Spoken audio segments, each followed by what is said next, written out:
पाकिस्तान को 3 तरफ से घेर लिया गया है। मुत्तहिदा अरब अमारात, सऊदी अरब और चीन तीनों ने बैक वक्त अरबों डॉलर वापस मांग लिए हैं।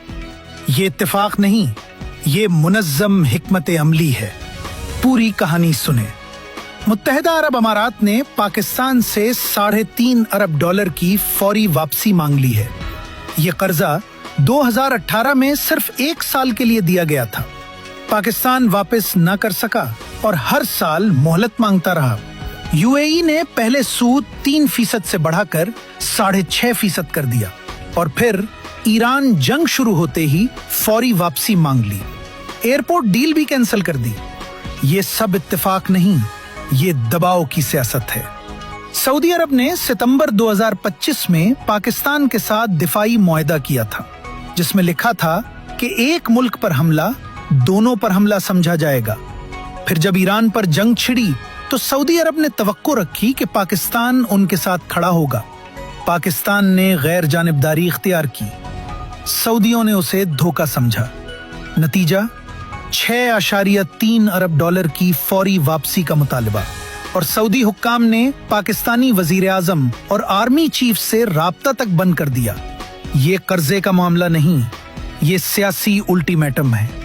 अमेरिका, इसराइल, यूएई और सऊदी अरब चाहते हैं कि पाकिस्तान, जो एक जौहरी ताकत है, ईरान के खिलाफ वाज़े मौक़िफ़ ले। पाकिस्तान ने इनकार किया तो माली हथियार इस्तेमाल होने लगा। पैगाम बिल्कुल साफ है, या तो ईरान के खिलाफ खड़े हो या अपनी मईशत तबाह होते देखो। सबसे बड़ा खतरा कर्जा नहीं है, सबसे बड़ा खतरा ये है। खलीजी ममालिक में 55 लाख से जायद पाकिस्तानी मजदूर काम करते हैं। ये लोग हर साल $7 अरब पाकिस्तान भेजते हैं। लाखों घराने इन्हीं पैसों पर चलते हैं।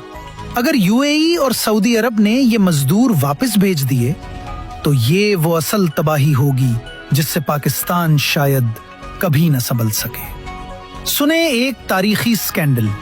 1996 में पाकिस्तान ने यूएई से $450 मिलियन सिर्फ 1 साल के लिए लिए थे।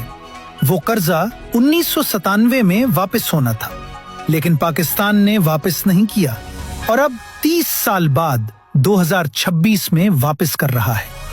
ये है हमारी माली हालत की असल तस्वीर। तो क्या पाकिस्तान के पास कोई रास्ता है? हाँ, लेकिन मुश्किल है। चीन के जरिए तवाजुन बरकरार रखना, दाखिली मईशत मजबूत करना और गैर मुल्की कर्जों पर इन्हिसार खत्म करना। लेकिन ये सब कहना आसान, करना मुश्किल है। ये खबर शेयर करें ताकि हर पाकिस्तानी जाने कि उसके मुल्क के साथ क्या हो रहा है। अल्लाह पाकिस्तान की हिफाजत फरमाए।